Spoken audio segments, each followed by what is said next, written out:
I know you've made this money mistake. We all have. I have. Even millionaires and billionaires have fallen into this trap. The trap of always wanting more. We as humans always want more things. That's why we shop so much.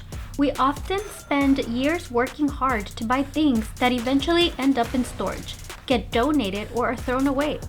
Sometimes the things we have and use just don't seem good enough. We feel the urge to replace them with newer, bigger, and better options, whether it's couches, dishes, towels, or other items. But do we really need to replace them?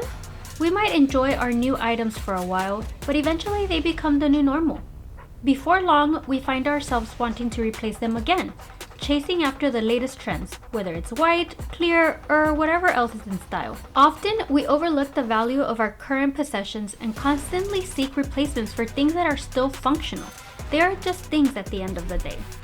I'm not saying nothing should be replaced. There are items that can be replaced or purchased and can give you the gift of money or the gift of time. For example, I used to have a vacuum with a cord, but switching to a cordless one has made my life so much easier. Before making a purchase, consider whether it truly offers practical benefits, like saving time or money, rather than being swayed by trends, aesthetics, or the desire to impress others. If I could go back in time, I would not spend my money on the countless sunglasses that don't get used and eventually get lost, the furniture that I don't know where to place anymore, the clothes that always end up donated or just hanging and not used, the shoes that I wore once, and etc. I would use my hard-earned money on more experiences, because those are the ones that stay in my heart forever, not the new pillow. Celebrities fall into this trap all the time. Some of them are just like us before they become millionaires, but once they make a few millions, they need bigger and better things. A bigger house? Wait, not just one house, multiple houses. A nicer car? Wait, not just one car, multiple cars. I don't get it. Why do you need so many houses and so many cars? Why do you need a mansion? Maybe I don't get it because I don't have that kind of money.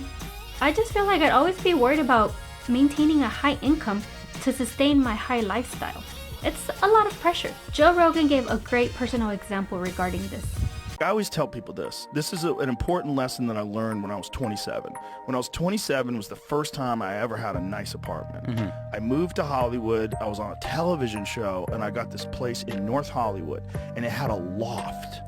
And I had a pool table in my living room. I'm like, this is amazing. This is the dream. This is incredible. But then, after a few months, I had this revelation. I was like, oh, this is just home.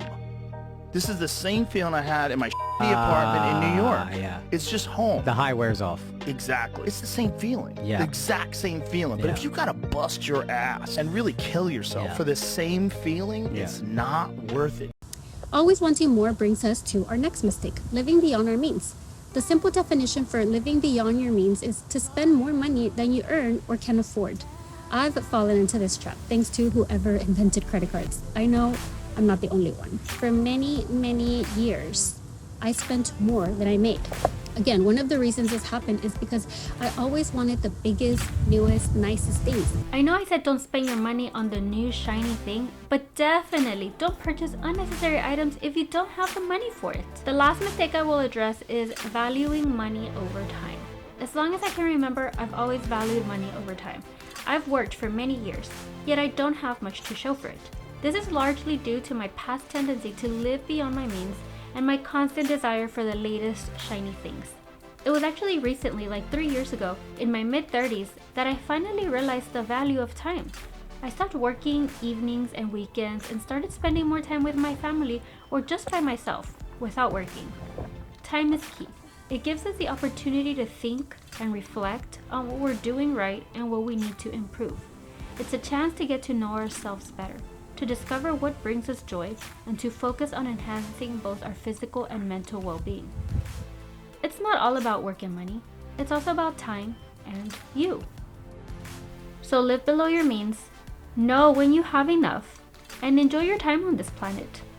Don't forget to subscribe so you can learn from my experiences and avoid my mistakes.